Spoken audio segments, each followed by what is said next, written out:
The highway into Dustfield, Montana did not welcome visitors. It simply allowed them the way a river allows a stone dropped into it briefly without ceremony, closing over whatever disturbed it almost before the disturbance registered. The road ran flat and gray beneath a sky the color of old pewter, and the land on either side stretched in every direction without apology, vast and wind-scoured and indifferent to the season. October had arrived early this year. The grasslands had already surrendered their color, fading from gold to dull brown to something closer to ash, and the pines along the ridgeline had turned dark and skeletal against the failing afternoon light. Cole Raines drove into all of it without slowing down. He was 36 years old, though the lines around his eyes suggested a man who had spent those years doing something harder than most. His hair was cut short the way it had been for 13 years without variation, dark and precise above a face that was angular and weathered and difficult to read. A scar ran from the corner of his jaw up toward his left ear, faint beneath a short growth of beard he had stopped managing somewhere around the first week after discharge. His eyes were gray-blue and steady, the kind that registered the position of every window and door in an unfamiliar room without appearing to look. He sat straight behind the wheel, not rigid, just grounded the way a man sits when stillness is something he has had to learn, rather than something that came naturally. In the passenger seat, Duke watched the road. Duke was a 5-year-old German shepherd with a sable coat and a black saddle pattern that ran thick across his back and shoulders. His ears stood tall and precise, except for the left one, which had a small notch near the tip from a training incident 2 years earlier. His amber eyes were serious and intelligent, and he sat with the same quality of alertness that Cole carried, calm on the surface, processing everything underneath. He had been trained for military work detection and tactical support, and when Cole left the service, Duke left with him. The bond between them had been formed under conditions that civilian language did not have adequate words for. It was not loyalty in the ordinary sense. It was something older and more reliable than that. They had been driving for 3 days. Cole had not planned the destination carefully. He had planned only the leaving. 18 months after his final deployment, 18 months of rented rooms and irregular sleep, and the particular exhaustion that comes not from doing too much, but from no longer knowing what to do, he had found the listing for the Harlow Ranch property in a county auction notice he had no particular reason to be reading. 100 acres in Gallatin County, Montana. Legal status disputed. Reason death of co-owner. Listed price $10. He had looked at that number for a long time. Then he had made a phone call. Then he had packed what fit in the truck. Then he had driven. The county property office in Duskfield was a single-story building with faded lettering above the door and a heating system that worked better in theory than in practice. The clerk behind the counter was a thin man in his 50s with reading glasses perched low on his nose and the neutrality of someone who had processed too many documents to find any of them interesting. He reviewed Cole's identification without comment. He produced the transfer paperwork with the bored ease of a man performing a routine transaction on a routine afternoon. Cole signed where indicated. The land had been locked in legal suspension since the death of Frank Harlow, one of 2 co-owners of the property. Taxes unpaid, operations halted. The surviving partner had consolidated assets and stepped away from active management. No one in the county wanted to touch the acreage given the unresolved questions around the estate. The $10 price was not generosity. It was the cost of a problem no one else wanted to inherit. Cole did not ask many questions. He was not there for a bargain. He was there for the distance, the quiet, the particular kind of silence that Montana offered, which was not the absence of sound, but the presence of something larger than noise, something that might, if he gave it enough time, fill in some of the space that 13 years of other people's emergencies had hollowed out of him. The clerk stamped the final document and slid it across the counter without ceremony. "You're the owner," he said. Cole picked up the paper.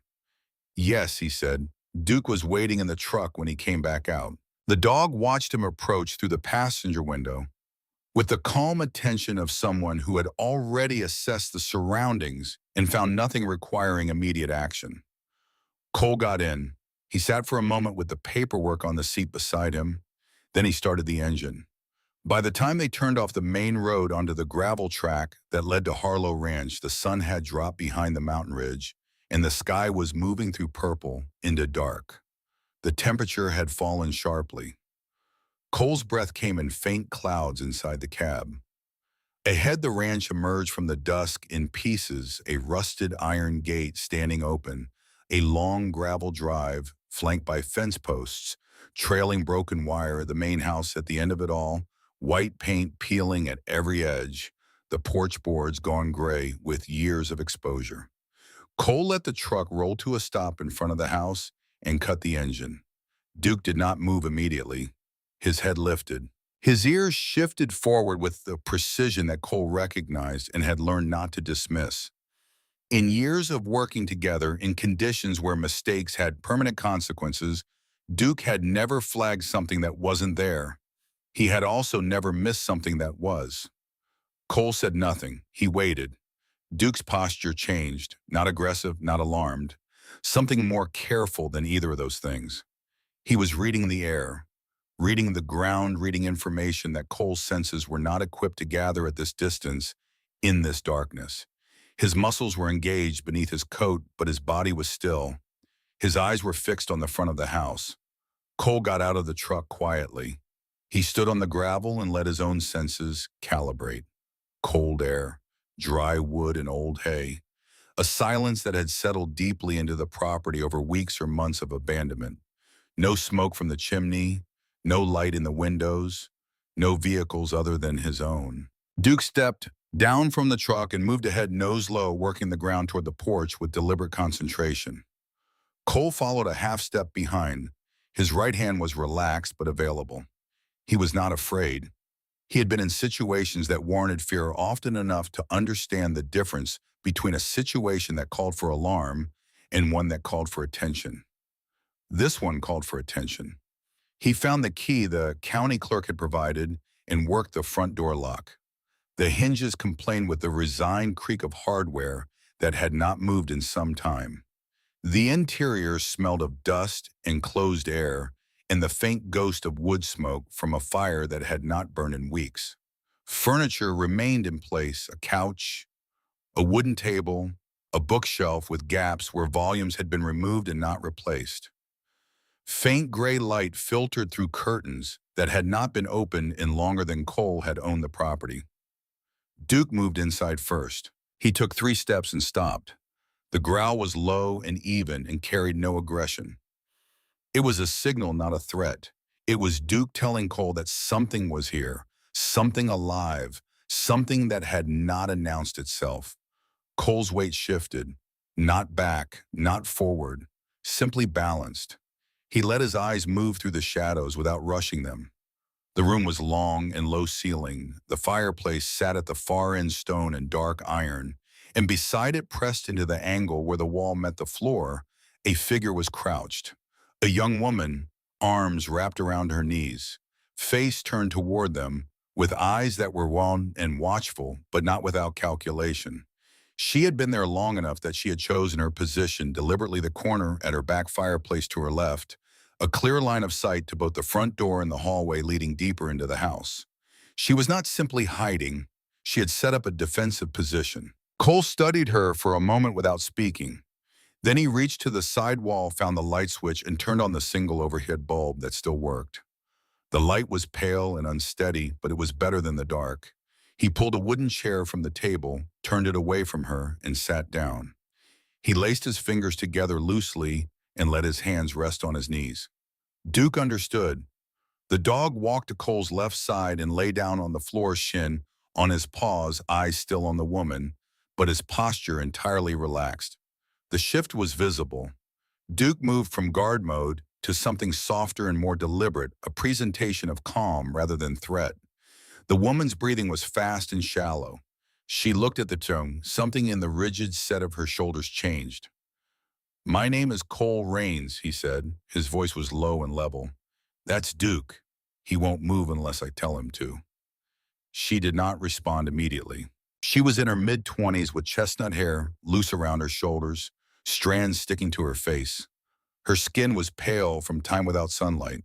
She was wearing a faded canvas jacket over a dark sweater, jeans dusty at the knees. No shoes. There was a partially healed scrape along her left ankle. She looked like someone who had been living carefully and quietly for longer than was comfortable, managing fear the way people manage pain when they expect it to last. Her eyes were green and sharp, and despite the exhaustion in every line of her face, they were alert. "You're not with him," she said. It was not quite a question. "I bought this property today," Cole said. "From the county, $10. Silence settled between them. Duke shifted slightly, rolling to one side and exposing his belly, the body language of a dog communicating that he posed no threat. It was a move that required no training to understand. The woman looked at the dog for a long moment. Then she straightened slowly. She stood keeping her back near the wall, and Cole saw that she was holding something against her side with her right arm. A notebook, small and worn, its cover bent and water-stained at one corner. "Meg Harlow," she said, "this ranch belonged to my father." Cole nodded once. He did not ask her to keep talking. He did not fill the silence with reassurance or questions. He had spent 13 years in environments where the discipline of waiting was more valuable than the urgency of knowing, and he had brought that discipline home with him, even when he had not managed to bring much else. She set the notebook on the table between them. She opened it. 3 weeks of handwritten entries filled the pages. Dates, times, license plate numbers, names, notes on duration of visits, arrival and departure times, the specific patterns of movement around a property across town, a house she had been observing from a distance. The entries were detailed and systematic, written in the small, controlled handwriting of someone who had trained herself to document carefully. Some entries had double underlines beneath them. Some had question marks. Some had nothing but a date and a time and a number. Cole looked at the notebook without touching it. "How long have you been in this house?" he said. 11 days, she said. "I got in before the locks were changed. I knew the back window. My father never fixed the frame." She sat down on the edge of the couch. Duke rose and walked toward her unhurriedly, stopping 2 feet away and sitting. She looked at him. After a moment, she extended one hand palm down and let him sniff. He nudged gently against her fingers. She exhaled. "My father's name was Frank Harlow," she said. "He owned this ranch for 22 years. He built everything on it, from a working farm into a real operation. Cattle, hay, grazing contracts. He knew every fence post and every gate on 100 acres. He knew the soil and the weather and the equipment the way a man knows his own hands." She paused. His partner was a man named Wade Colton. They had run the business side of the ranch together for 8 years. Wade handled contracts, financial reporting, buyer relationships. Frank handled operations. It worked because Frank trusted him. She said the word trusted the way someone says a word they have been reconsidering for weeks. 6 weeks before my father died, he started noticing things. Revenue from cattle shipments that didn't match what the buyers were paying, feed invoices for deliveries that hadn't come in at the quantities billed. Small numbers at first, the kind of thing you could explain as clerical error if you didn't look too closely. My father looked closely. He always looked closely. She turned a page in the notebook. He started keeping his own records, handwritten, comparing them to Wade's digital reports line by line. They didn't match, not by accident. The discrepancies were systematic and consistent. Money was being moved somewhere. Not all of it. Not obviously. Just enough in enough different places that if you weren't paying attention, you would never see it. My father estimated at least 8 months of systematic diversion before he caught it. Tens of thousands of dollars. Her jaw tightened. He went to a man named Harlan Fitch. Harlan runs a small electronics shop on the east side of town. He's in his 60s, retired Air Force communications technician. Quiet man, patient, the kind who listens more than he talks. My father asked him for something small, discreet, something that could record without being noticed. Harlan helped him select a unit no larger than a matchbox and showed him how to mount it inside a standard smoke detector casing, aimed at his desk in the sitting area where meetings were held. Recorded to a micro SD card inside the unit, she looked up from the notebook. My father was not a technical person. He asked Harlan to keep the whole thing between them. Harlan agreed. He said he had done similar work a long time ago in places where trust had to be earned before it could be extended. Harlan also told my father to keep a paper copy of everything he'd found in the accounts, separate from the ranch office, somewhere Wade would never look. Cole was listening with the quality of stillness that had made him effective in rooms where listening was the most dangerous thing a man could do, complete and unremarkable, giving nothing away about what he was taking in.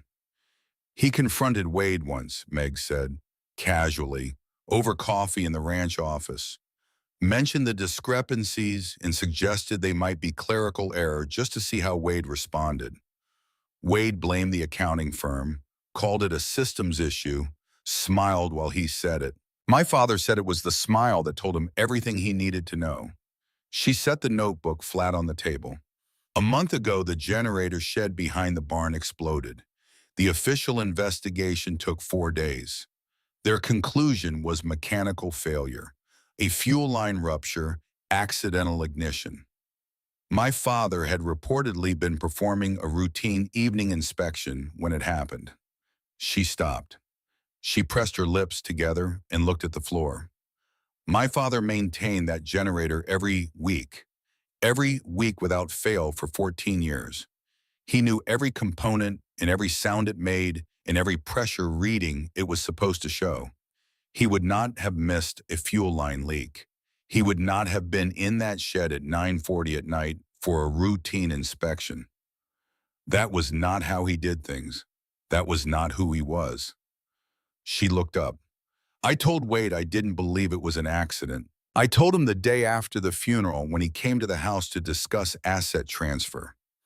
He looked at me with the most careful expression I have ever seen on a person's face, and he said that grief makes people imagine things they need to make sense of.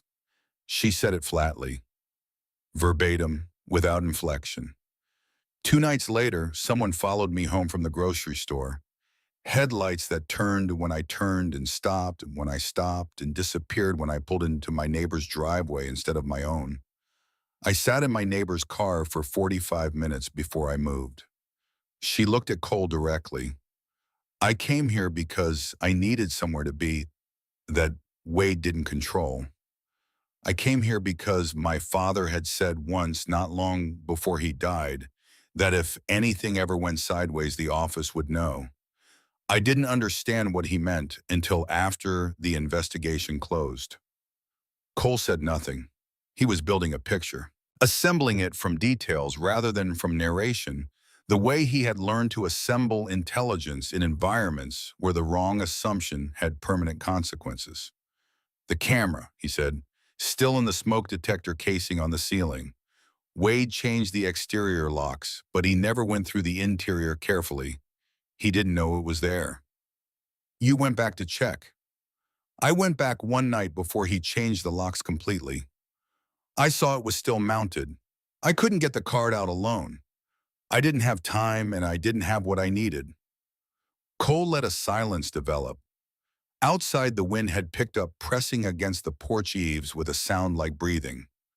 Duke had settled fully beside Meg, his weight resting gently against her leg, and she had stopped noticing that she was resting her hand on his back.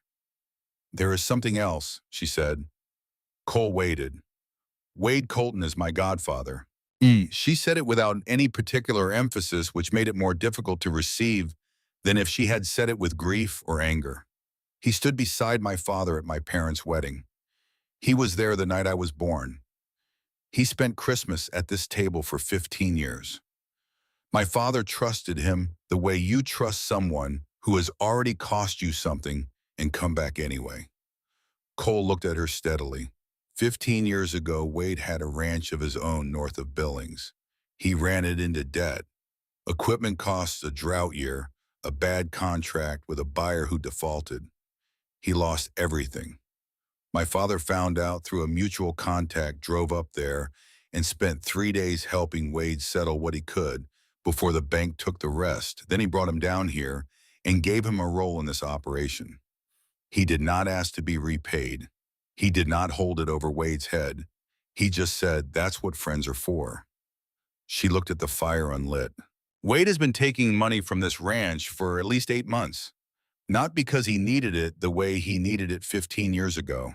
He was doing it because he could. And when my father found out and told him he was going to the bank in the morning, Wade couldn't stand it. He couldn't stand being seen clearly by the man who had seen him at his worst and helped him anyway. The room was cold and the overhead light was pale and the wind outside was steady and the night beyond the windows was complete. Cole sat with what she had told him and let it settle into the shape it wanted to take. He had known men like Wade Colton, not exactly like him, but men who operated comfortably behind a surface that other people found reassuring.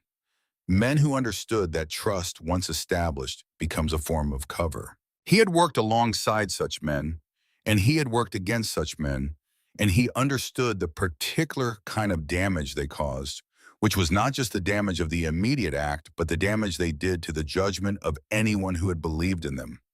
He also knew what it meant that Meg had come here. She had not come here to hide.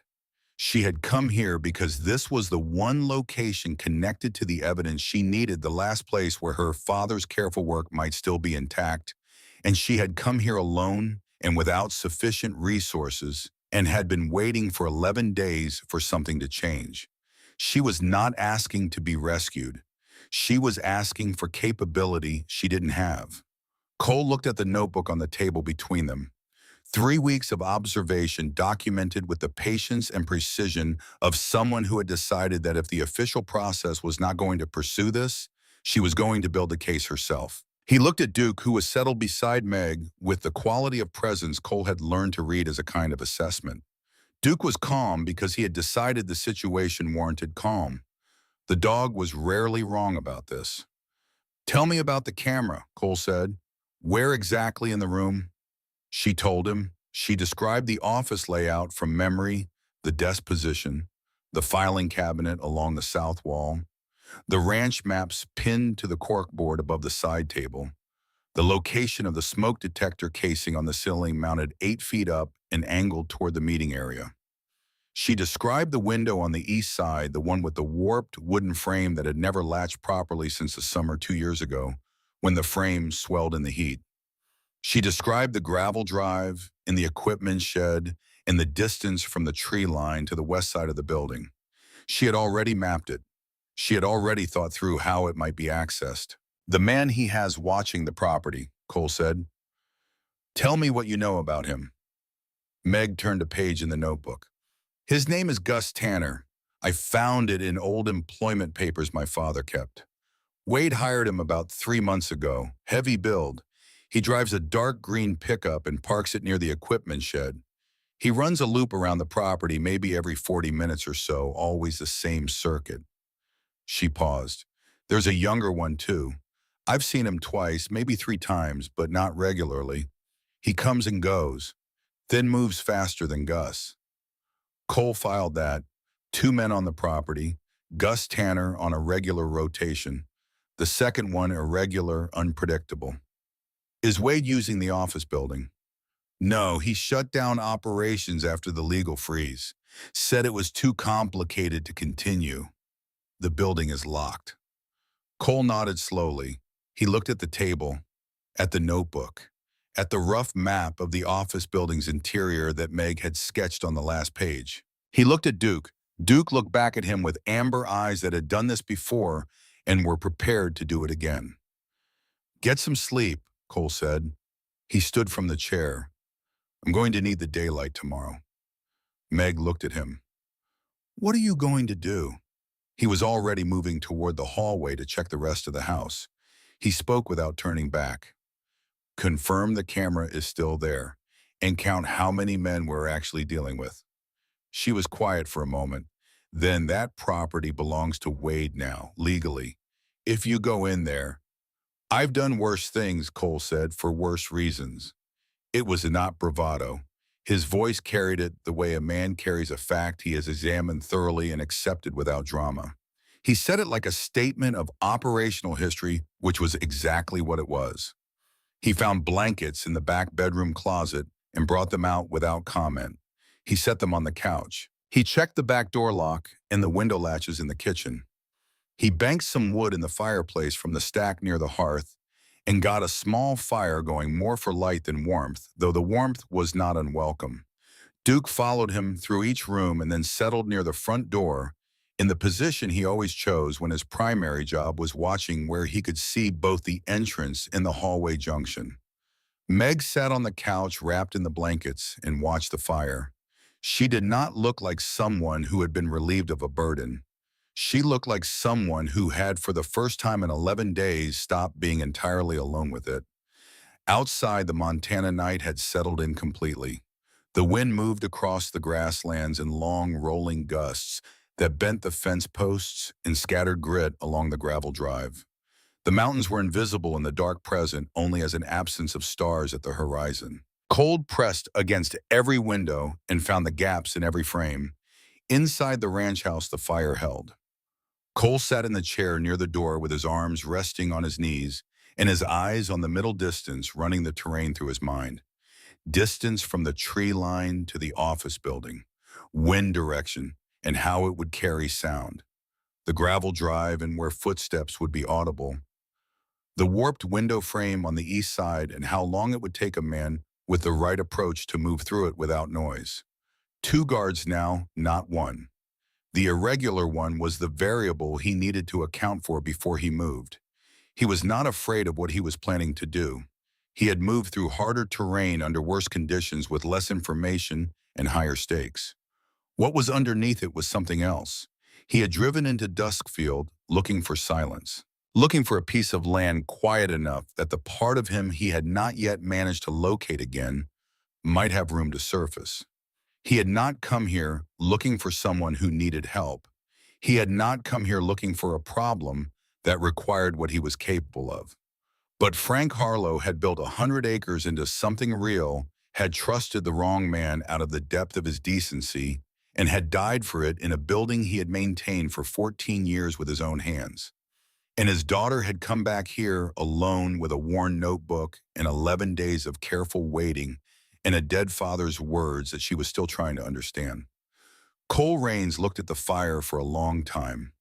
Then he leaned back in the chair and closed his eyes, not to sleep, but to rest. And in the way he had learned in other dark places, he let the next 12 hours arrange themselves into sequence in his mind, step by step, approach by approach, contingency by contingency. Duke breathed steadily near the door. The fire held its shape. Outside, the cold pressed in from every direction, but the house was still standing, and so were the people inside it. He was up before the light. Not because he had said anything, not because sleep had been particularly generous or particularly cruel. Cole Raines woke at 4:50 in the morning, the way he had woken for 13 years, abruptly and completely, with no interval between unconscious and operational. He lay still for 3 seconds in the unfamiliar dark of the ranch house bedroom, cataloging the sounds around him. Wind against the eaves, the settling of old timber, Duke's breathing near the doorway, steady and slow. Nothing that required action. He got up, he dressed in the dark without turning on a light. Dark jeans, a charcoal thermal shirt, the worn field jacket he had carried through more climates than he could accurately list. No insignia on it anymore, just fabric and use. He pulled on his boots and laced them with the automatic precision of a man whose hands knew the task without instruction from his brain. Duke lifted his head when Cole moved into the hallway. The dog watched him pass with amber eyes that caught the faint ember light from the dying fireplace. Cole touched his hand briefly to the top of Duke's head as he went by. The dog rose and followed. In the main room, Meg was asleep on the couch, the blankets pulled to her chin, her face turned toward the back of the cushions. The worn notebook was still on the table where she had left it. Cole looked at it for a moment, then looked at her. She slept the way exhausted people sleep when they have finally allowed themselves to stop watching the door deeply and with the quality of someone whose body has taken over because their mind has run down completely. He left her there. He took his pack from beside the chair and went out the back. The pre-dawn air was sharp enough to cut. The temperature had dropped another 8 or 10 degrees overnight, and the ground was hard and white-edged with the first thin frost of the season. Cole's breath came in short, visible clouds as he stood on the back porch and let his eyes adjust fully to the darkness. The ranch spread out around him, silent and enormous, under a sky that had gone deeply clear, stars thick from horizon to horizon without the interference of any town light worth mentioning. He oriented himself from memory. The Harlow property ran north to south along a ridge that fell away to the east.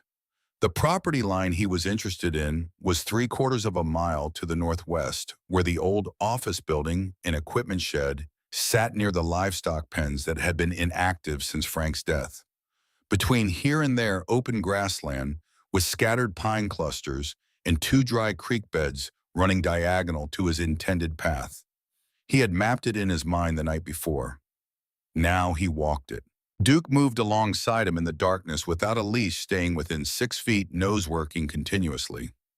The dog was reading the landscape the way Cole was reading it, building a picture from information gathered layer by layer, scent and sound, and the quality of silence that tells a trained animal whether an area has been recently disturbed or is simply empty.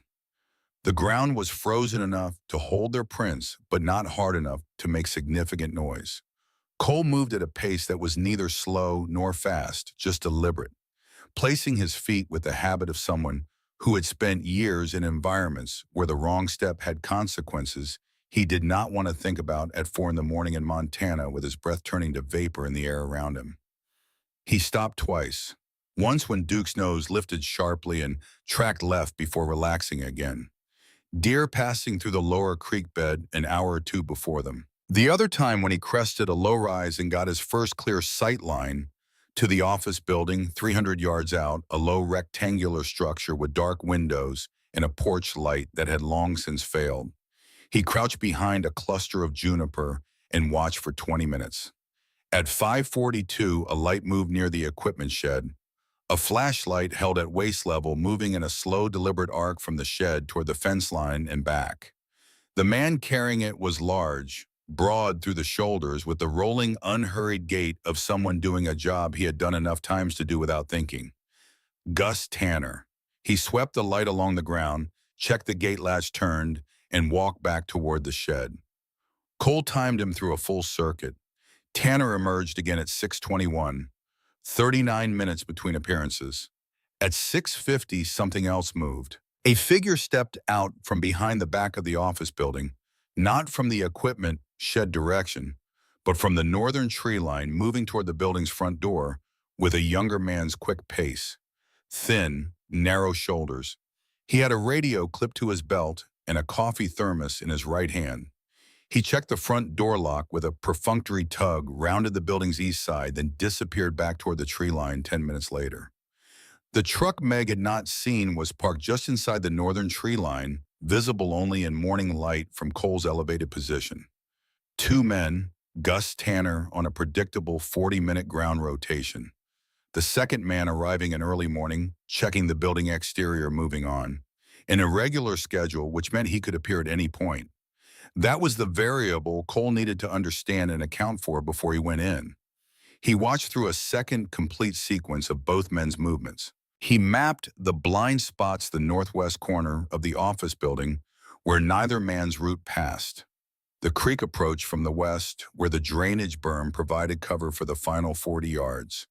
The window on the east side that Meg had told him about. Cole watched 3 full rotations before he moved back. By the time he returned to the ranch house, the sky was gray-pink at the eastern edge, and Meg was awake sitting at the kitchen table with her hands around a mug, looking at nothing in particular. She had washed her face, her hair was pulled back. She looked like someone who had made a private decision overnight and arrived at the morning steadier for it. She did not ask him where he had been. He poured coffee from the pot she had made and sat across from her. Two men, he said. Gus Tanner does a 40-minute rotation. He's consistent. The second man comes from the northern tree line, irregular timing. Checks the building exterior and moves on. He parks out of sight. Meg's hands tightened slightly around her mug. I only saw him twice. I wasn't sure if he was regular. He's not regular, that's the problem. Cole looked at his coffee. I need one more day of observation before I go in. I need to understand when the second man is least likely to appear. She nodded. What do you know about him, from what you saw? Young, moves fast, carries a radio. He's paying more attention than Tanner is. Cole looked at the window. Tanner is clocking hours. The other one is actually watching. He spent the day on the property. He repaired a section of fence along the south pasture that had come down in a recent windstorm, working with tools he found in the barn, doing it because it needed doing, and because physical work cleared the kind of thinking that got in its own way when it ran idle. Duke moved around the perimeter while he worked, ranging out and coming back checking in. In the afternoon, he walked the western approach to the Wade property, again at different hours, confirming his sight lines, checking where the ground was hard and where it went soft near the creek bed, noting the drainage berm that would give him cover for the final approach. He made two observations. The second man appeared at 10 in the morning and again at 6 in the evening, a rough schedule after all, irregular in appearance but bookending the day. That gave him a window. At dusk, Cole came in and ate what Meg had put together from the limited pantry and said it was good because it was. Duke ate from the bag Cole kept in the truck and then settled near the door. When the clock on the kitchen wall read 9:15, Cole stood. He put on the field jacket. He transferred the multi-tool from his pack to his inside pocket. He fitted a small pen light into his left palm and tested it twice. He checked his boots. He looked at Duke and the dog was already standing. Meg stayed at the table. She did not say be careful. She did not ask him to check in. She was the daughter of a man who had maintained a generator every week for 14 years without being asked, and she understood what it looked like when someone was prepared to do something without requiring reassurance. If it's not there, she said, we consider what else we have, Cole said. But it's there. He went out the back. The night was colder than the one before it. The frost had deepened and the ground was harder under his boots as he moved through it the same western approach, the same path he had walked twice in daylight, now rendered in darkness and memorized terrain. Duke moved at his left shoulder close enough that Cole could feel the warmth of the dog's body when the wind dropped. They crossed the first creek bed without slowing. The second one took more care, the ground softer here on the north bank, and Cole placed his feet on the edges where the frost had hardened the surface sufficiently to avoid marking it clearly. Duke picked his way through with the precision of a dog who understood that what he left behind him was information. At the juniper cluster, Cole stopped and watched. The light from Gus Tanner's flashlight was moving along the fence line to the east, tracking the familiar arc. Cole counted. The man was on the back half of his circuit, 14 minutes roughly, until he came back around to the equipment shed and started again. The second man had made his evening appearance at 6 and had not returned. His morning appearance had been at 10. Cole had a window. They moved when the light was farthest from the building. Across the open ground in a low-controlled run, not sprinting but fast enough that the crossing took less than 90 seconds until they reached the east wall of the office building and pressed against it. Cole put his back to the wood siding and breathed. Duke pressed beside him, body warm against Cole's left leg. The east window was exactly where Meg had said. The wooden frame was swollen and warped at the bottom left corner, the gap visible even in darkness to someone who knew to look for it. Cole worked the frame, slowly testing pressure at the corners, finding where the resistance was least. He applied even lateral force and felt the frame shift. He moved it in increments, half an inch at a time, waiting between each movement for the sound to settle. It took 4 minutes to open the window far enough. He went in first. Duke came in behind him with a silence that would have been impressive in a dog half his size. Inside, the air was cold and stale. Cole switched on the pen light and held it low-angled at the floor. The office materialized around him in fragments, the wooden desk to his right, papers stacked in approximate order, suggesting someone had gone through and reorganized them. The filing cabinet along the south wall with one drawer slightly open, the corkboard above the side table still pinned with ranch maps and grazing rotation schedules in Frank Harlow's hand. Cole looked up. The smoke detector casing was mounted on the ceiling directly above the meeting area, slightly left of center. Older plastic yellowed at the edges, the kind of fixture that becomes invisible through familiarity. Cole positioned a chair beneath it quietly. He climbed up, put his pen light in his mouth, and examined the casing with both hands. His fingers found the quarter-turn release at the base. He applied gentle rotational pressure. The casing came free. He brought it down carefully and opened it with the multi-tool, using the flathead to work the interior clip. The device inside was small, matte black, the size of a lighter. He turned it in his fingers and found the micro SD card seated in its slot, flush and undisturbed. No one had touched it. No one had known to look. Cole allowed himself exactly one measured breath. Then Duke went rigid. Not a growl, not a sound at all. Just the absolute physical stillness the dog produced when something had entered the threshold of his awareness that had not been there a moment before. Cole extinguished the pen light instantly and was off the chair into the side of the window in 3 steps. Footsteps on gravel. Close. Getting closer. Gus Tanner had cut his rotation short. Forgotten something changed his mind. It did not matter why. What mattered was that he was 30 feet from the office door and walking toward it. The flashlight beam swung across the window frame. Cole had the SD card in the protective sleeve from his pack and the sleeve in his inner jacket pocket before the beam completed its arc. He replaced the empty camera housing in the ceiling mount by feel in the dark quarter turn back into position and stepped away from the chair. He put the chair back where he had found it without sound. Duke had not moved. He was watching Cole with the focused attention of a boy waiting for the signal that defined what happened next. The footsteps stopped outside the east window. "Thought I heard something," Gus Tanner said, to himself or to someone on a radio. His voice was low and unhurried, not particularly alarmed, just noting a detail. Cole moved toward the rear exit at the back of the building. He found it by memory and by the faint seam of cold air coming through the gap at the bottom. He worked the interior latch, eased it back, and pushed the door open with 2 fingers at the hinge edge where it was least likely to complain. The hinge creaked anyway. Outside, Gus's flashlight swung. "Hey, who's there?"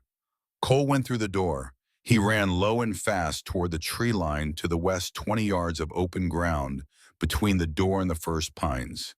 Duke was at his flank, matching his pace stride for stride. Behind them, Gus Tanner's boots hit the back corner of the building and his flashlight swept wide. "There," Gus said. Not panicked. Matter of fact, a man who had spotted something and was calling it in. He lifted the radio from his belt. Cole heard the radio crackle as he reached the tree line.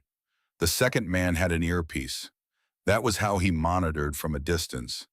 Cole filed it without breaking stride and drove deeper into the pines, angling north toward the creek bed he had mapped 2 days earlier. Duke peeled left without being told, cutting a wide arc through the brush and doubling back, circling to confuse the scent trail. Cole continued straight, running by instinct and terrain memory for 40 yards before shifting to a controlled jog. The flashlight behind him was moving into the trees, but moving slowly, a man not trained for pursuit doing his best in the dark. No second flashlight appeared from the northern tree line. The second guard had not arrived yet. Cole had made his window correctly. Duke materialized at his left side, breathing measured coat, dark in the darkness. The dog had completed his circle and come back, finding Cole by scent and direction without effort. Cole moved north until he found the creek bed. He stepped into it, ankle-deep cold that cut through his boots immediately, and walked upstream for 60 yards before stepping out on the opposite bank. Duke followed water running off his coat. Behind them, the creek break would scatter their scent and erase whatever track they had left in the soft earth. After 5 minutes, the sound of Tanner's movement in the trees fell away. After 10, there was nothing behind them at all except wind. Cole and Duke moved through the dark at a careful pace, using the terrain rather than fighting it, until the lights of the Harlow ranch house appeared ahead in the distance, pale and steady through the kitchen window. By the time they came through the back door, the first thin drops of rain had started to fall. Meg stood up from the table when the door opened. She looked at Cole's wet boots and the leaves caught in Duke's coat, and the set of his expression, which was not satisfied or triumphant, but simply resolved the face of a man who had gone to do something and done it. He reached into his inner jacket pocket and held up the protective sleeve. She sat back down, slowly, like something had gone out of her legs. Duke shook water across the kitchen floor and then walked to his place near the door and lay down with a long, measured exhale. Cole set the sleeve on the table. He pulled his jacket off and hung it on the chair back.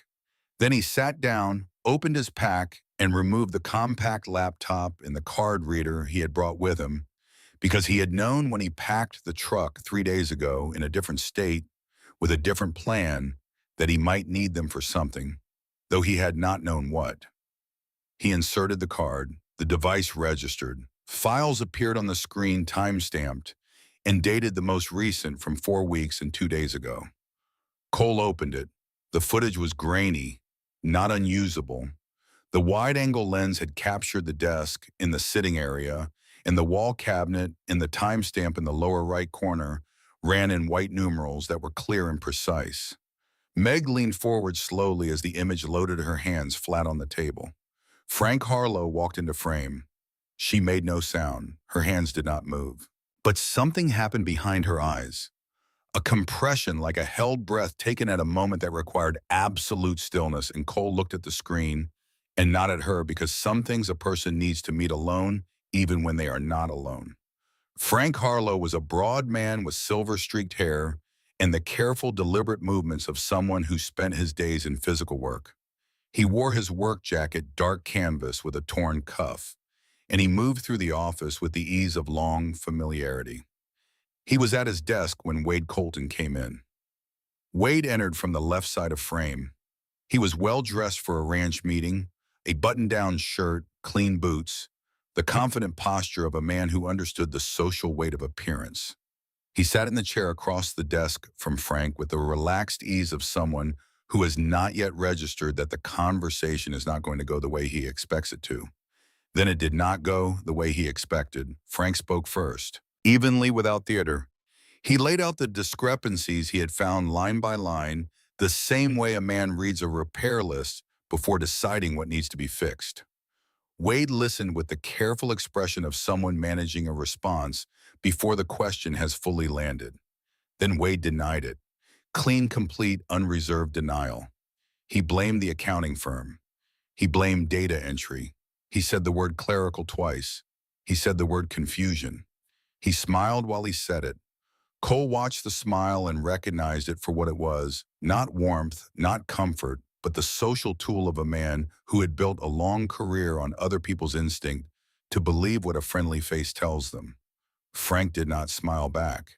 He stood. He said something that the recording captured only partially, the camera's microphone limited at that distance. But what came through clearly was the word bank and the word morning, and the flat declarative quality of a man who had made a decision and was announcing it rather than proposing it. Then Wade Colton leaned across the desk. What he said came through with complete clarity. "If you go to the bank tomorrow," Wade said, "you will regret it." No ambiguity, no softening. The words of a man who had moved past persuasion into territory he had not planned to enter this early in the conversation, but was not retreating from. Frank pointed at the door. He walked out of frame. His footsteps crossed the room and the door opened and closed, and then the office was empty except for Wade Colton, who remained standing at the desk with an expression that Cole had seen in various forms on various faces in various countries, the expression of a man who has just heard a door close on the version of events he preferred. Wade moved to the desk.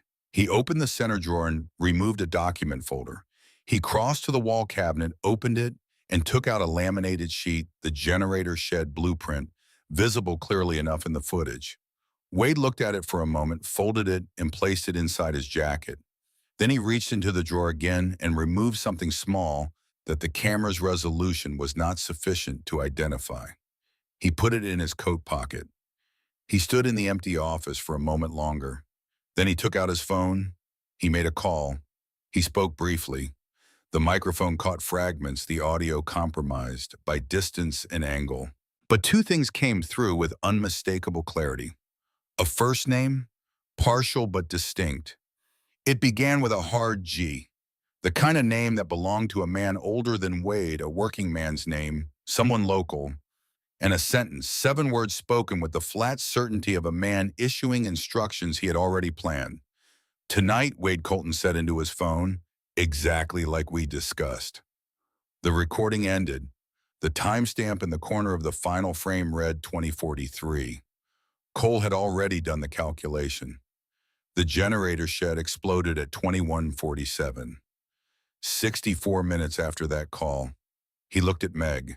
She had not moved from the position she had taken when Frank walked into frame. Her hands were still flat on the table. Her eyes were dry, which was a more difficult thing to achieve than crying would have been.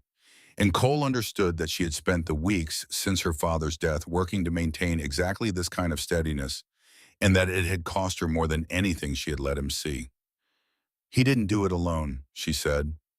Her voice was level. "No. There's someone else." "Yes," Wade looked at the frozen final frame. The first name from the call. It starts with a hard G. Someone local.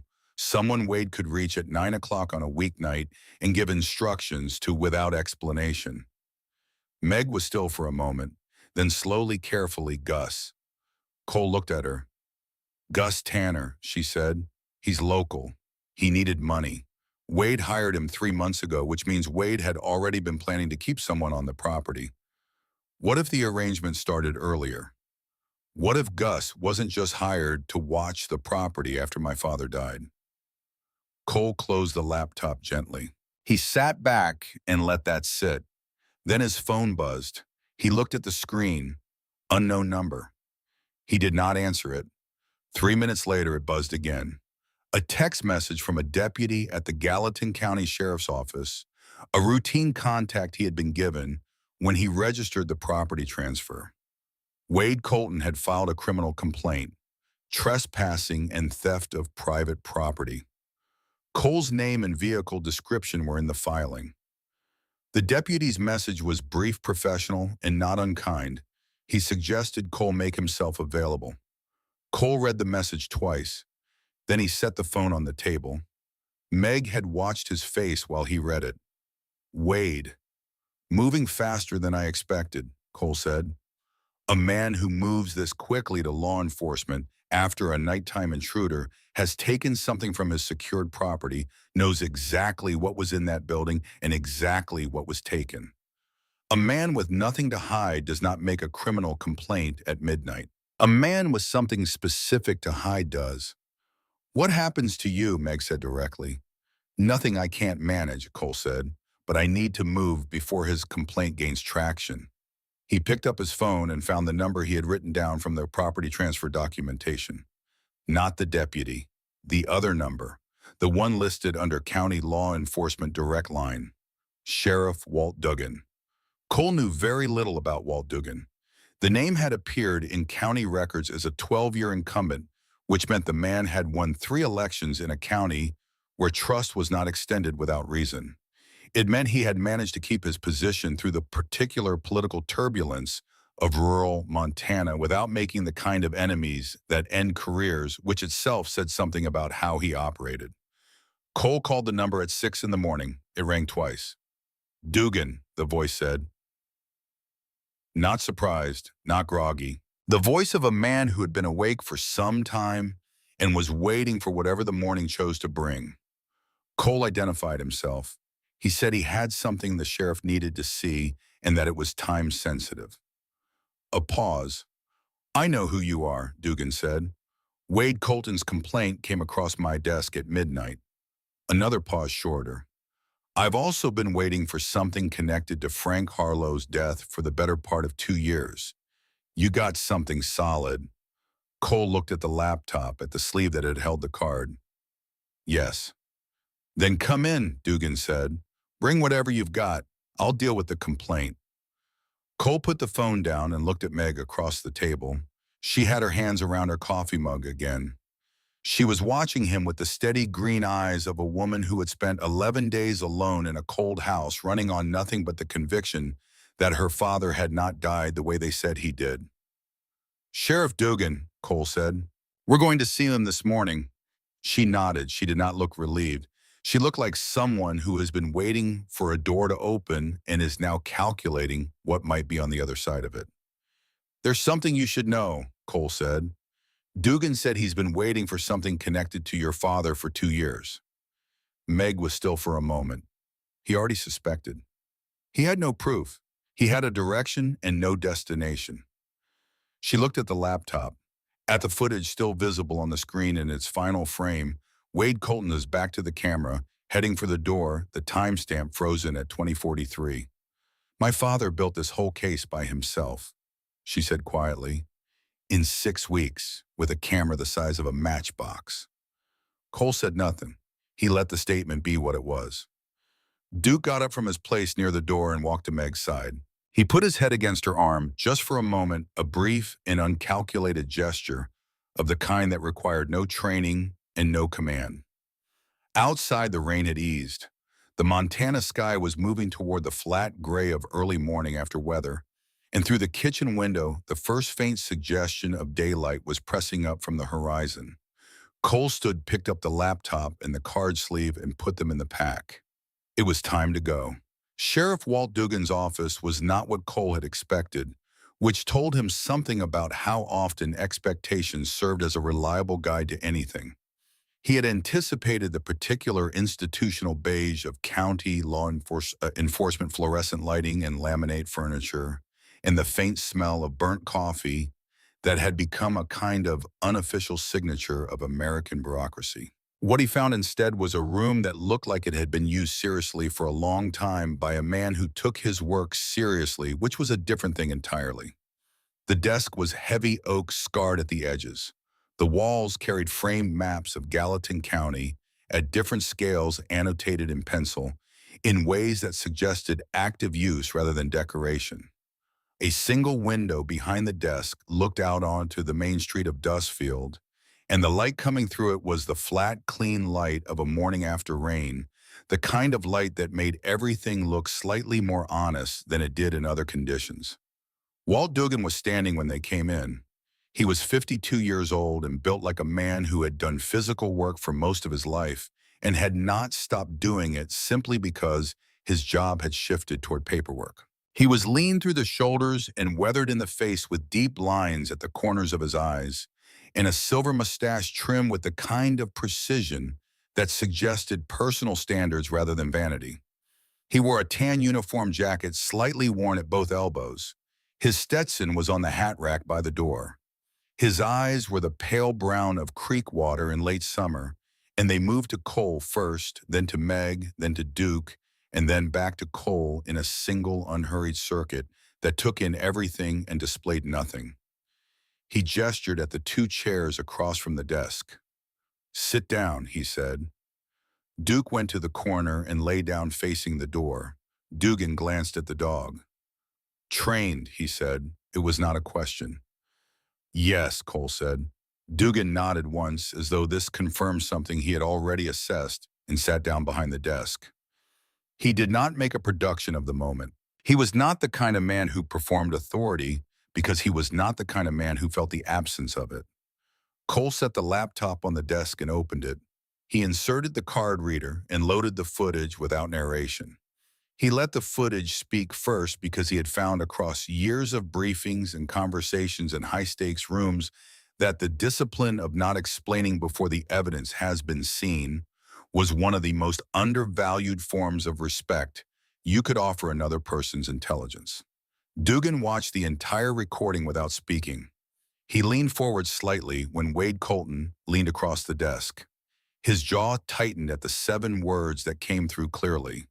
When the footage stopped, he sat back in his chair and was quiet for a long moment. Timestamp puts that call at 8:43, he said. Yes, Cole said. Generator shed went at 9:47. 64 minutes. Dugan looked at Meg. His expression was careful and without performance. Miss Harlow, I want you to know that the investigation into your father's death was not closed because anyone in this office believed the findings were complete. It was closed because the findings were what they were and what they gave us no legal basis to continue. I want you to understand the difference. Meg met his gaze. I understand the difference, she said. I also understand it doesn't change what happened. No, Dugan said. It doesn't. He looked at the screen for another moment, then at Cole. Wade's complaint is on my desk. Trespassing and theft. He filed it last night through his attorney. I know, Cole said. You went into a secured building on property that legally belongs to Wade Colton, and you removed an item from that building. I did. Dugan was quiet. He looked at the card reader. He looked at the frozen final frame on the screen. What you removed was evidence in a potential homicide investigation that had been unknowingly left unsecured on a property that was itself obtained through potentially fraudulent means following the death of the victim. He said it carefully, the way a man reads a document he is simultaneously composing. That's a complicated legal position. I'm aware, Cole said. It's complicated in ways that may work in your favor depending on how the next 48 hours develop. Dugan stood. He moved to the window and stood with his hands in his jacket pockets looking out at the street. I've had my eye on Wade Colton for 23 months. Not for this specifically, for land acquisition irregularities in this county. 3 properties in 2 years that came to him through estate sales under conditions that didn't sit right. The legal mechanisms were clean enough that I couldn't move on them. The pattern wasn't clean, but pattern isn't probable cause. He turned from the window. This is probable cause. He was looking at Cole when he said it, but he was also looking past Cole at something he had been building toward for a long time that had finally acquired the shape of something actionable. I need 48 hours, Dugan said. I need to get Detective Maddox out to the generator shed for a formal forensic review under the framework of a reopened investigation. I need to pull Wade's phone records and his financial records through proper channels. I need to do this right because if we do it wrong, it doesn't stick. And if it doesn't stick, Wade Colton walks out of a courtroom and goes back to doing what he does to the next person who trusts him. He looked at Meg when he said the last part. She did not look away. Where will you be? Dugan said to Cole. The ranch. Stay there, he paused. I'll deal with the complaint. He looked at them both once more. Then he sat down, reached for his phone, and began to dial. Cole and Meg left him there in the clean morning light, already making the calls that the next 48 hours required. Detective Claire Maddox arrived at the generator shed site the following morning with the focused, economical energy of someone who had been doing this work long enough to know exactly where to start and precisely how much noise to make while doing it. She was in her late 30s, compact and athletic in build, with dark hair pulled into a low bun at the nape of her neck. A thin scar crossed her left eyebrow, a pale line that had faded with time but had not disappeared.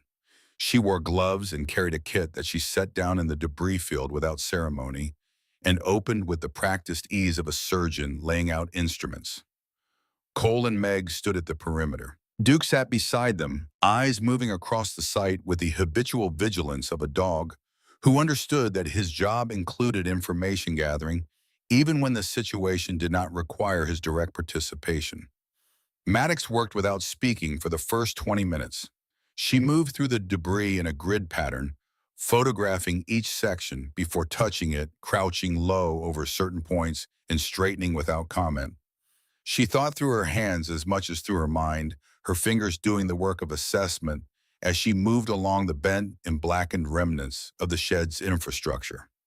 She stopped at the pressure valve assembly. She crouched. She looked at it for a long time without touching it. Then she put on a second glove and tilted the assembly toward the light with two careful fingers. "This isn't fatigue failure," she said. She said it the way someone says a thing they had suspected before they came and are now confirming, not dramatically, just cleanly. "Fatigue failure looks different.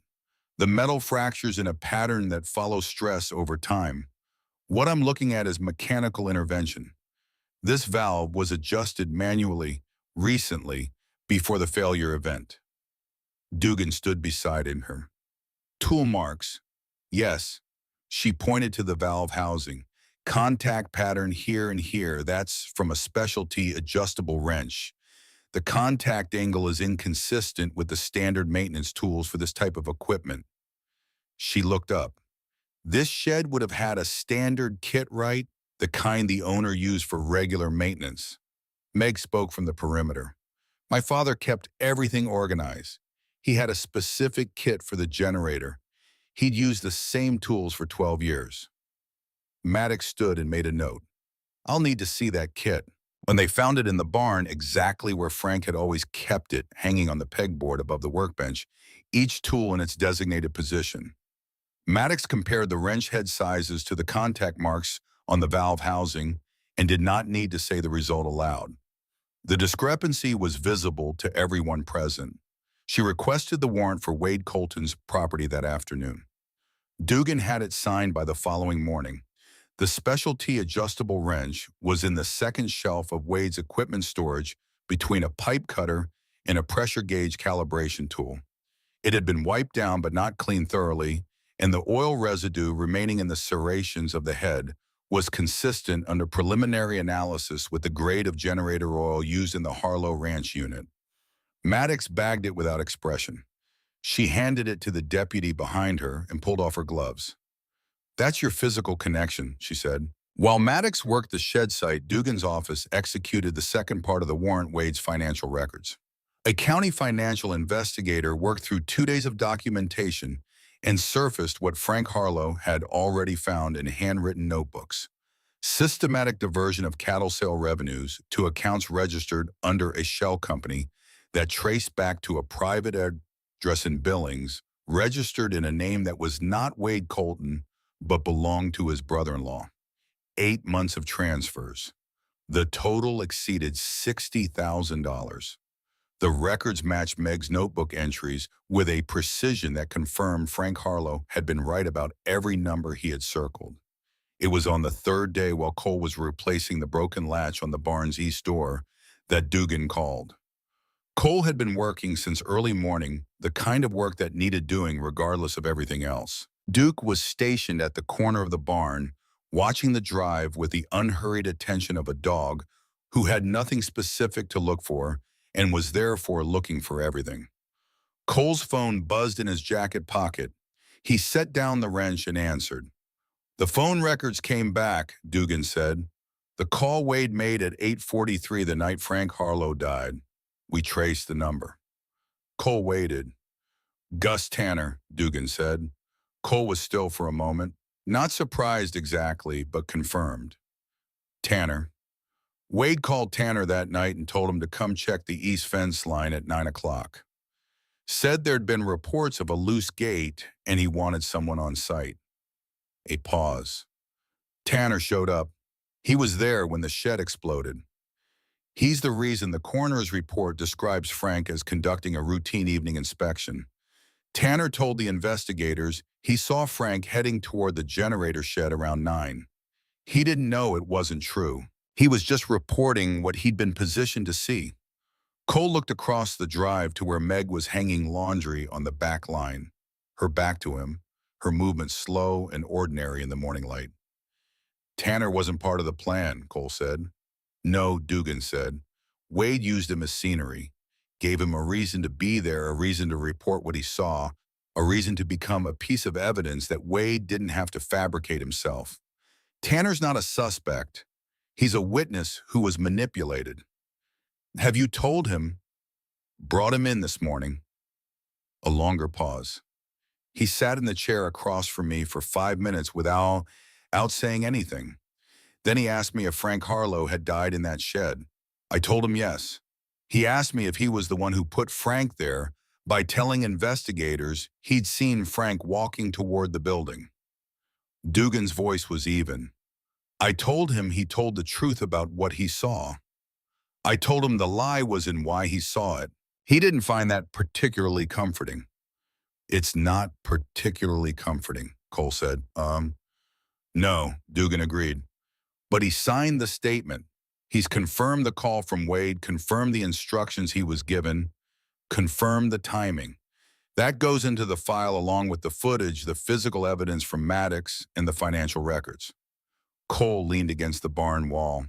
Above him, the sky was the hard, clear blue of late autumn in Montana, the kind of blue that had no softness in it, just depth and distance and the particular honesty of a sky that made no promises about what was coming.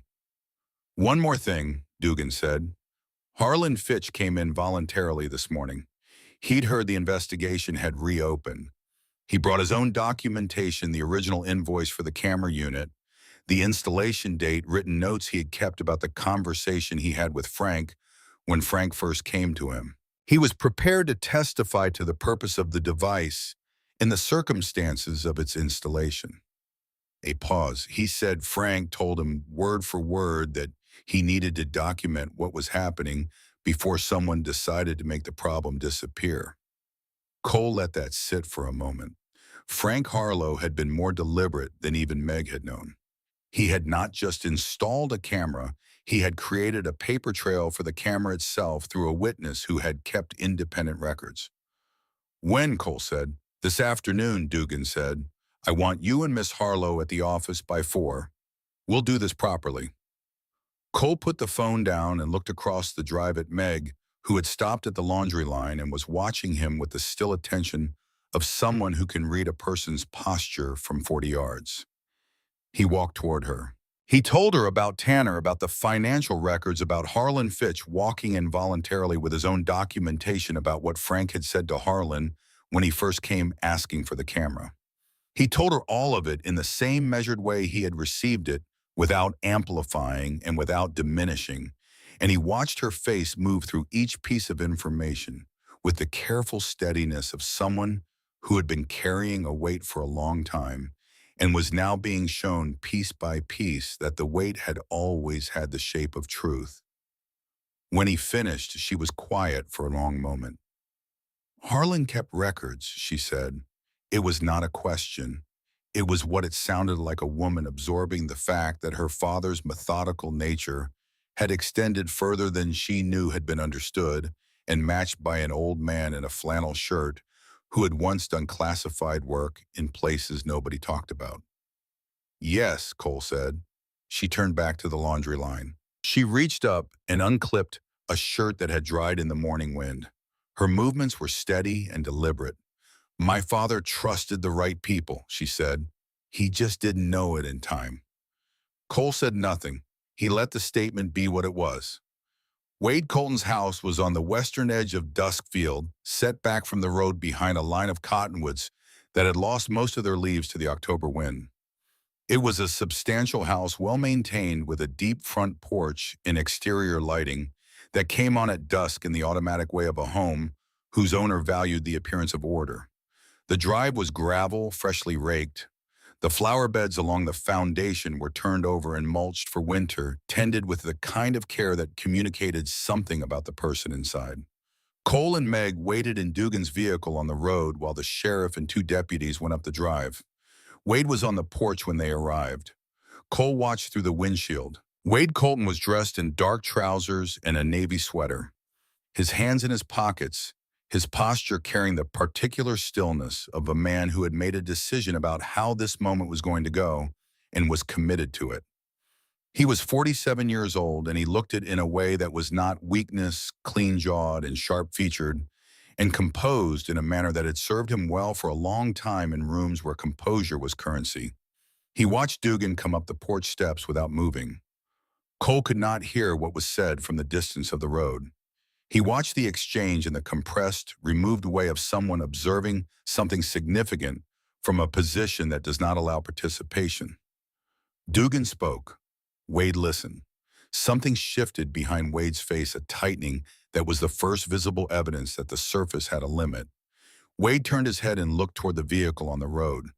He was too far away for Cole to read his expression with precision. But Cole had seen men in the moment when the thing they had been doing finally found them, had seen it in various countries under various circumstances, and what he saw in the angle of Wade Colton's body and the direction of his attention was the specific recognition of a man identifying the source of what has arrived.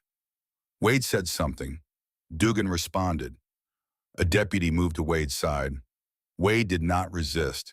He allowed his hands to be moved from his pockets and placed behind his back with the controlled acceptance of a man who had decided that his next move required a different room and different legal instruments.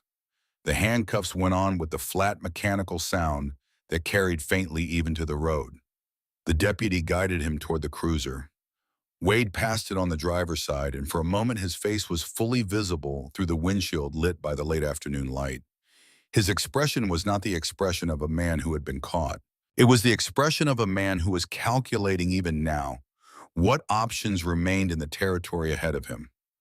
Cole met his eyes through the glass. Wade looked at him for 3 seconds. Then the deputy moved him forward, and he was gone. Meg was looking at her hands in her lap. She had watched the whole thing, and she was looking at her hands now the way you look at something familiar when you need the ground to be still beneath you. Cole said nothing. He let the moment be what it was. Some things are large enough that comment would impose a smaller shape on them than they deserve, and this was one of those things. After a time, she looked up. "Is it enough?" she said. "Yes," Cole said. Not a reassurance, not a comfort, a factual assessment from a man who had spent his adult life making factual assessments in conditions where getting them wrong had permanent consequences. He had reviewed the evidence. He had heard Maddox's analysis. He had listened to Dugan's accounting of what the phone records established and what Tanner's statement confirmed and what Harlan Fitch had brought in voluntarily. He had watched the footage enough times to understand it at the level of detail a legal case requires. The footage showing threat and premeditation. The physical evidence connecting Wade's tools to the tampered valve. The financial records confirming 8 months of systematic fraud that documented motive. Tanner's statement establishing Wade's movements the night of the explosion. Harlan Fitch's records establishing the camera's purpose and provenance. Meg's own notebooks establishing 3 weeks of documented observation that would corroborate the larger pattern. It was enough. The first blizzard hit before Thanksgiving. It arrived not with warning so much as with inevitability. The way Montana winter always arrived, as though it had never actually left, but had simply been waiting at the edge of the mountains for the calendar to give it permission. The temperature dropped 18 degrees in 4 hours. The snow began as a manageable afternoon fall, soft and almost decorative, the kind of snow that requires very little of anyone. By nightfall, it was moving sideways, driven by a wind that found every gap in every structure on the ranch and communicated its presence clearly. Cole was already outside when it turned serious. He had seen the shift in the cloud pattern at 3 in the afternoon and had spent the following 2 hours preparing for what he knew was coming. He secured the barn doors with additional bracing, checked the waterline heating cables, redistributed the hay to ensure the cattle could access feed without crossing the sections most exposed to wind. He worked with the systematic focus of someone who understood that preparation and crisis are not two different events, but one event experienced in different sequences depending on which comes first. Duke worked beside him through all of it. The dog moved through the barn with the unhurried purpose of an animal who had decided that this situation required his full participation and was providing it. When one of the younger cattle shifted nervously near the east gate, Duke moved between it and the open space and held his position with a quiet authority that settled the animal in a way that shouting and waving would not have. It was not aggression. It was the kind of certainty that some creatures communicate through stillness rather than force. Cole watched it from across the barn and noted it the way he noted everything Duke did with the attention it deserved. By 10 that night, the storm was at its full strength. The ranch house held. The windows flexed, but did not fail. The fire Cole had built before dark was producing steady heat, and the stack of wood he had moved inside that afternoon was sufficient for the night. Meg had found supplies in the pantry that Cole had not noticed and had made something from them that was plain and hot and adequate, which was the standard that mattered. They sat at the kitchen table while the storm pressed against every wall of the house. Simultaneously, the sound of it, continuous and enormous, and ate without speaking much, because there was not a great deal to say, and what there was did not require the storm as backdrop. "The cattle will be all right," Cole said. "I know," Meg said. "You made sure of that." He looked at his plate. "My father used to say that a ranch doesn't test your patience," she said. "It tests your attention. It finds out whether you're paying attention to the right things at the right time." He said most problems on a ranch aren't problems. They're things that were already happening that someone stopped paying attention to. Cole considered this. He was right. He usually was. She set down her fork. "About most things, just not about Wade." Cole looked up. He knew Wade wasn't perfect, she said. He didn't expect perfect. He expected loyalty. He thought loyalty was something you could earn in a person by treating them with enough consistent decency. She was quiet for a moment. He wasn't wrong about that as a general principle. He was just wrong about Wade specifically. "Some people take what's offered and spend it," Cole said. "It's not a flaw in the offering. It's a flaw in the person." She looked at him for a moment. "Is that what happened to you in the service?" The question was direct and asked without apology, the way she asked most things, without the soft preamble that people often use to cushion questions they were uncertain they had the right to ask. Cole was quiet. He thought about it with the genuine consideration it deserved, rather than reaching for the standard answer, which was available but not quite accurate. "No," he said finally. "What happened to me in the service was different. I gave what I had, and I used what was given to me, and I did the job I said I would do. What happened was that I did it for long enough that I used up the version of myself that knew how to stop." He looked at the fire. When you do the same thing intensely enough for long enough, you lose the ability to locate the self that exists outside of it. "I left the service 18 months ago, and I still couldn't find that person. That's why I came here, not to this ranch specifically, just to somewhere far enough away from everything I'd been that maybe there was room to be something else." Meg was listening with the quality of attention that she brought to most things, complete and without performance. "Did you find it?" she said. Cole looked at the table, at his hands, at the kitchen light and the sound of the storm outside and the weight of Duke breathing steadily in his corner. "Working on it," he said. "The wolves came in January. Duke knew before anyone else. He had been doing his afternoon perimeter check along the fence line when his posture shifted in the way Cole had learned to recognize, not alarm exactly, but elevation. Every sense moved to the top of its register and held there. He stood at the western fence and tested the air with an unhurried thoroughness that suggested he had found something significant and was taking his time understanding it. Cole came out with his rifle, not to hunt, to communicate. The tracks were visible in the snow along the outer edge of the pasture, large and deliberate and recent overlapping, where the animals had walked single file through drifted snow to minimize effort. Cole counted at least 3 distinct track patterns, possibly 4. At dusk, the howling started from the ridge. Low and rolling, it came across the frozen pasture and bounced off the barn walls. The cattle shifted inside with a collective nervous energy that communicated their awareness of the sound even through walls and distance. Cole lit lanterns and positioned them along the perimeter fence, throwing light across the open ground in both directions from the gate. It was a deterrent measure rather than a solution, purchasing time and discomfort rather than resolution. At 11:40, Duke moved. He had been sitting in the snow near the fence line for 2 hours with the patience of an animal who understood that waiting was not inactivity.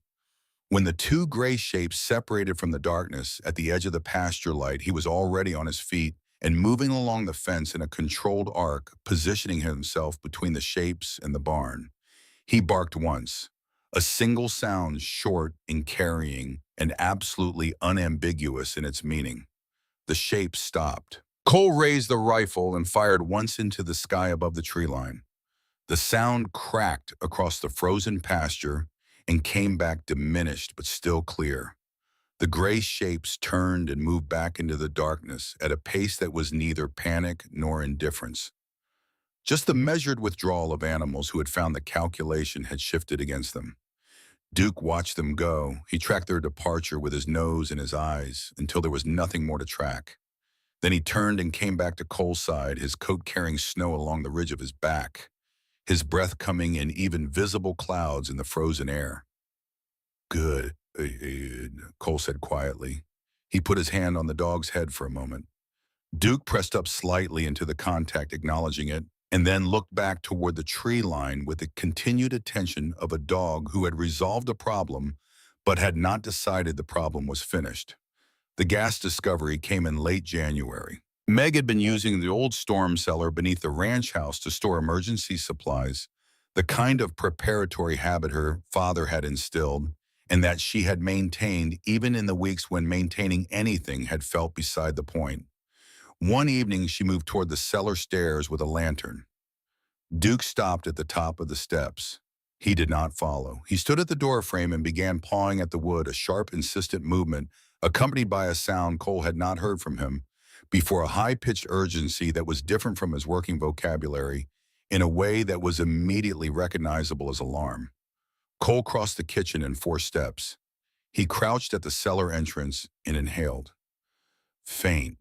But there, propane leaking from the backup heater line pulled in the cold air below. He reached past Meg and took the lantern from her hand before she could descend. He found the exterior shut-off valve closed. It propped the cellar door open to ventilate and kept everyone out for 20 minutes. Duke remained at the top of the cellar stairs until the air cleared, tense and watchful. When Cole confirmed the space was safe and said so, the dog turned and walked back to his corner with the unhurried composure of an animal who had done what was required and considered the matter resolved. Cole looked at the closed shut-off valve. He looked at the lantern in his hand. He did not say what they both understood, which was that if Duke had not stopped at the top of those stairs, the outcome of the evening would have been something neither of them wanted to think about clearly. He knew, Meg said. He always knows, Cole said. He set the lantern on the kitchen table. We'll get the line inspected in the morning. The nights were the hardest part. Not the cold and not the work and not the isolation, which was not isolation exactly because there were 2 people and a dog in a house, and that changes the mathematics of aloneness in ways that are difficult to quantify, but unmistakable in practice. The nights were hard because of what they contain. Cole woke at 2 in the morning on a Tuesday in January in the ranch house bedroom with his heart already running hard, and the ceiling above him, not the ceiling it was supposed to be, not wood and old plaster, but the sand-colored underside of a structure in a country where the light came in sideways at the wrong angle, and the sound underneath the silence was the wrong sound, and everything was the wrong temperature. He sat up. He pressed his back to the headboard. He made himself breathe deliberately in through the nose. 4 counts, hold out through the mouth. 4 counts, the technical process of returning to the present through mechanical means when the emotional means had failed. Duke was on the bed before the second breath cycle. He was not supposed to be on the bed. Cole had established this as a rule early on when the dog was young, because box on beds created certain habits that complicated field deployment. Duke knew the rule. He also knew with the precision of an animal who had spent years reading Cole's physiological state as primary information that the rule did not apply right now. He climbed up and lay across Cole's legs. Then he shifted forward and put his weight against Cole's chest, not heavy, but present, a warm, specific mass that occupied exactly the amount of space required to locate the present moment in the body, rather than leaving the body to locate itself in the past. Cole put his hand on Duke's back. The breathing steadied. He lay there in the dark with the dog's warmth against him and listened to the wind move around the corners of the ranch house and felt the quality of the dark, which was the dark of a place that had been here before he arrived and would be here when he left the settled, unconcerned dark of a landscape that did not require anything from him. Across the hallway, a floorboard shifted, a footstep careful and deliberate, then nothing. Meg had heard. She had stopped at the hallway without coming in, which was the correct thing, the thing a person does when they understand the difference between someone who needs help and someone who needs space and proximity simultaneously, which is the most difficult combination to offer because it requires you to be present without pressing forward. In the morning, the coffee was on the table before Cole came into the kitchen. Meg was at the window looking at the snow-covered pasture, her back to him. She did not remark on the night. She did not ask how he was. She had already answered both of those questions with the coffee in the window, in the silence which contained everything necessary. Cole sat down and wrapped his hands around the mug. "Thank you," he said. She turned from the window. "The east fence took some damage in the wind last night. I thought you might want to look at it this morning." "Yes," he said. They went out after breakfast. Duke ran ahead along the fence line, checking each post with the thoroughness of an animal who had appointed himself general inspector of the ranch's physical integrity. Cole followed with wire and pliers. Meg walked beside him and handed him what he needed without being asked. He found the notebook in March. The snow had begun its uneven retreat, pulling back from the south-facing slopes first and holding longer in the low places, in the shadows, and the ranch had begun to look like itself again, the color returning to the grasslands in patches, the mud season arriving with the particular difficulty of a transition that was harder than either what came before it or what would come after. Cole was clearing the ranch office for Meg, sorting what was personal from what was operational, organizing Frank Harlow's files into categories that would be useful for the estate and for the legal proceedings moving through the county court. He worked methodically, going through each drawer in sequence. The notebook was in the back of the secondary drawer, behind a hanging file folder that had slipped off its rail and fallen against the back panel, hiding what was behind it. Cole would not have found it if he had not been replacing the folder and reached all the way to the back to check for anything that had fallen. It was a standard composition notebook, black-covered Frank Harlow's name, written on the inside front cover, in the same small controlled hand Cole had seen in the ranch operational logs. He opened it. It was not a financial record. It was not an operational log. It was a set of research notes written over what appeared to be a 6-week period based on the dates at the top of each entry. Frank had been researching a program, a county-level initiative partnered with a veterans organization designed to identify agricultural land that could be transferred at nominal cost to former military service members who needed a place to restart after service. The program required a willing landowner, a qualifying veteran, and a parcel that met specific criteria for size and use. Frank had been identifying a portion of the Harlow Ranch acreage. He had been identifying it for this purpose specifically. The research notes covered the application process, the eligibility criteria, the timeline. In the margin of the third page, Frank had written a note to himself in the smaller handwriting he used for asides and questions. Cole read it twice.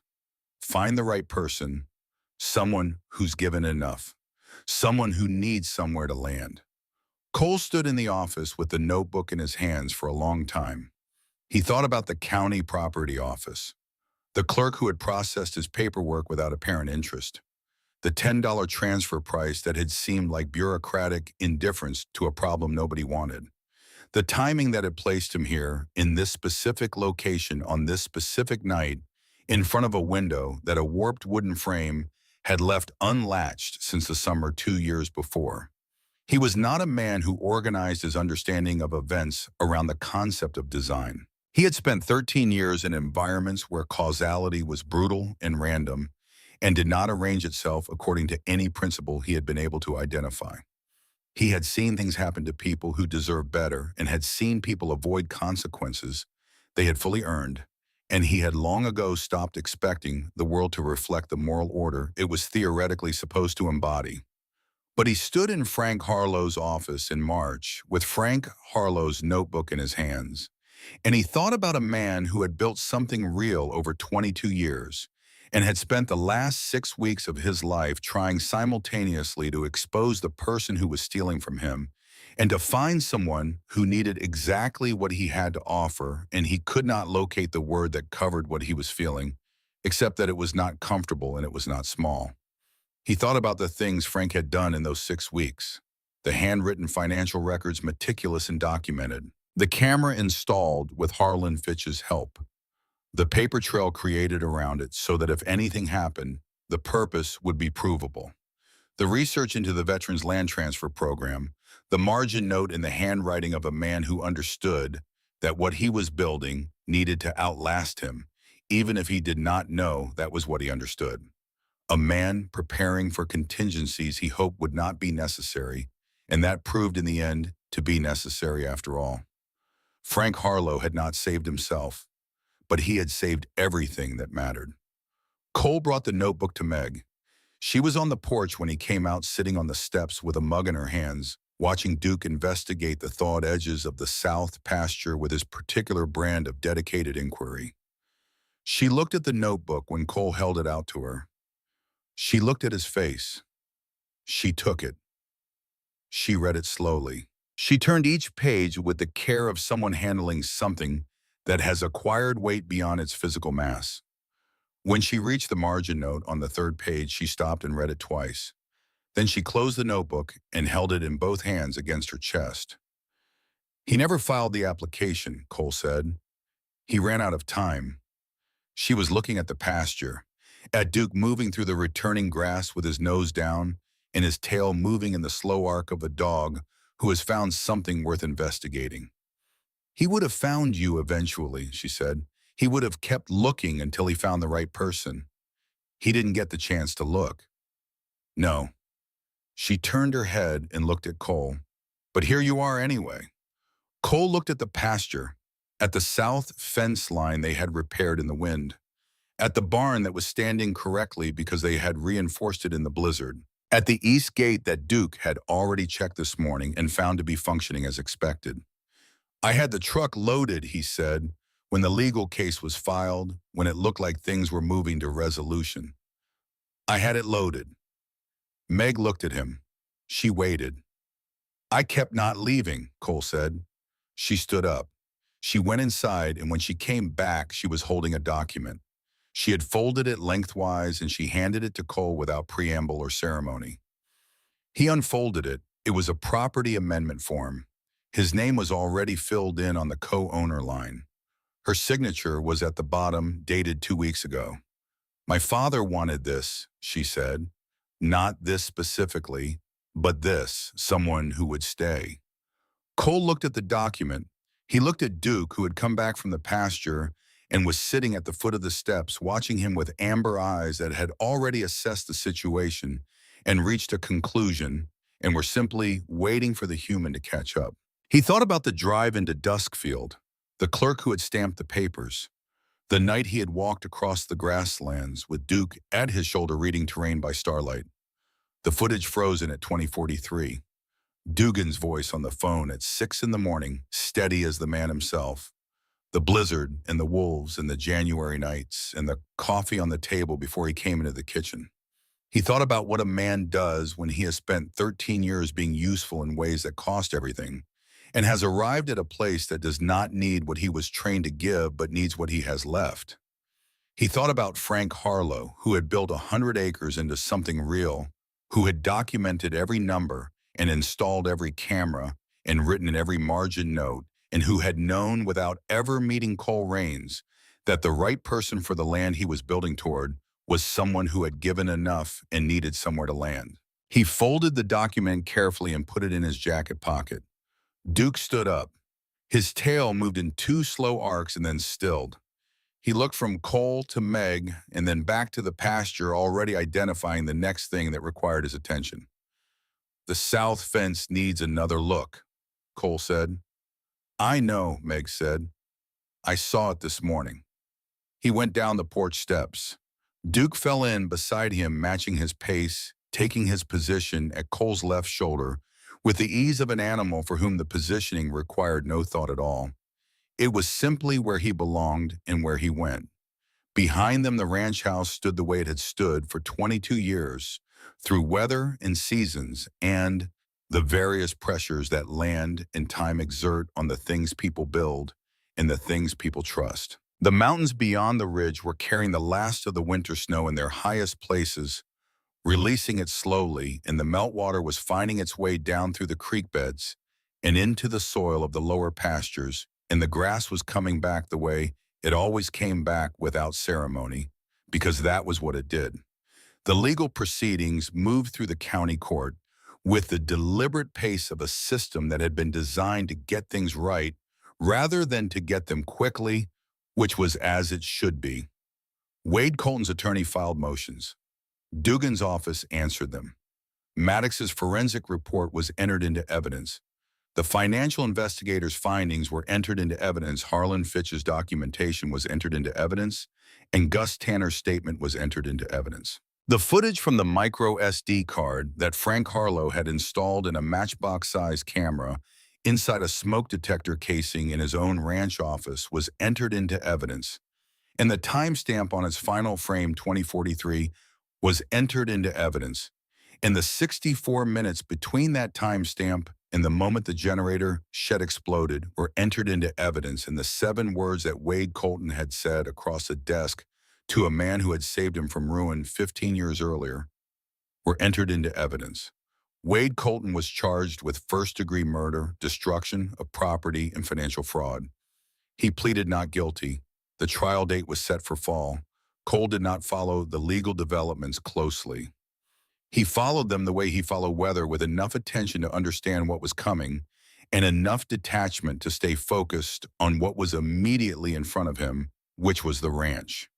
There was always something in front of him. In April, the mud season came, and the lower pasture fence that had been stressed by the winter's freeze-thaw cycles required systematic replacement over 3 weeks of methodical work that Cole did in sections, moving along the line from east to west, pulling old posts and setting new ones, and running new wire and checking tensions with the same attention to completeness that Frank Harlow had brought to everything he had built here.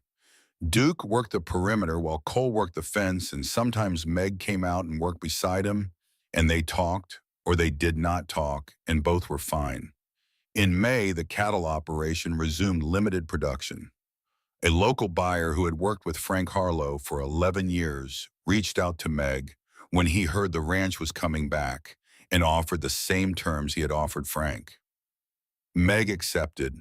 Cole sat in on the meeting and said nothing, and learned everything he needed to know about how the commercial side of the operation worked. In June, the first real warm days came, and the grasslands turned green, and the ranch looked like what it had been for 22 years before the winter tear and the legal freeze and the long, careful accounting of what Wade Colton had done to it.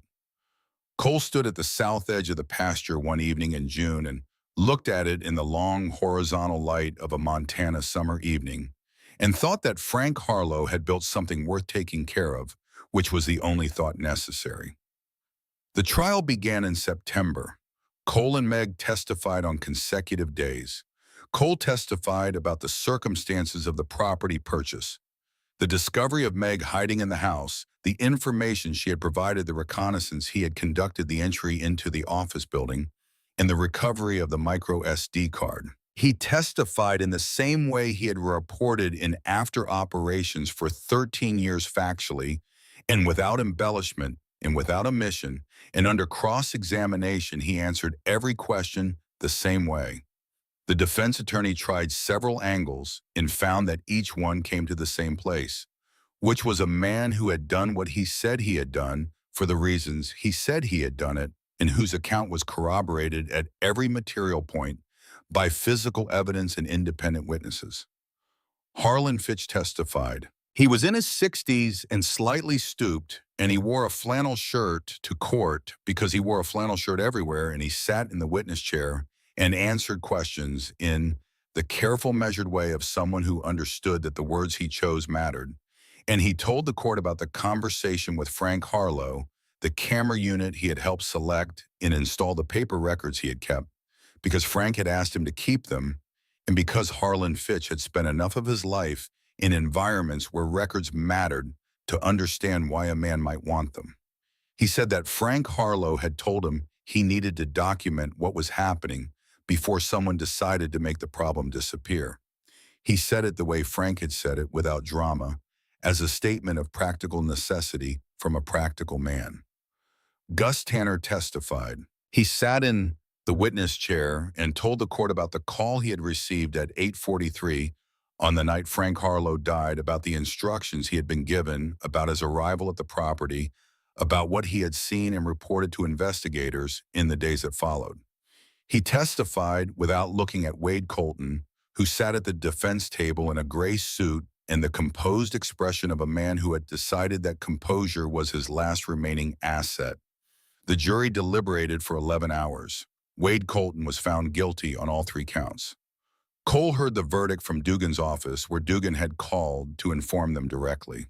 Cole thanked him and put the phone down and went out to where Meg was in the barn doing the afternoon feeding, moving through the familiar routine of the work with the ease of someone who had grown up doing it and had come back to it after a long interruption and found that the knowledge was still there, that the body remembers what the hands were taught. He stood in the barn doorway and told her. She kept working. She finished filling the last water trough and set down the bucket, and then she stood still for a moment, both hands resting on the top rail of the pen, looking at nothing in particular. "Okay," she said quietly. That was all. It was enough. It was the right amount. Duke came in from the pasture and sat in the barn doorway, beside Cole, watching Meg, with the attentive amber gaze of a dog who was monitoring for information and finding the situation stable. Cole looked out at the pasture behind the barn, green and wide in the September light, the mountains visible on the horizon with the particular clarity of early fall, when the air has dried and the distance seems both farther and more reachable than it does at other times of year. He looked at all of it and thought about a $10 piece of paper that had brought him here, and a notebook found at the back of a desk drawer, and a margin note in the handwriting of a man he had never met, who had somehow in the last 6 weeks of his life understood something about what was needed and who was needed, and had not quite gotten to the point of arranging it when the time ran out. He reached into his jacket pocket and took out the property amendment form. He had been carrying it since March. He looked at it for a moment in the September light, his name on the co-owner line and Meg's signature at the bottom. Then he folded it back along its crease and put it back in his pocket. He did not need to look at it. He knew what it said. Cole Raines walked out across Frank Harlow's land, with the afternoon light moving golden across the pasture and the mountains holding their distance on the horizon and the dog at his shoulder, and he did not look back because there was no reason to look back. There was enough ahead of him to look at.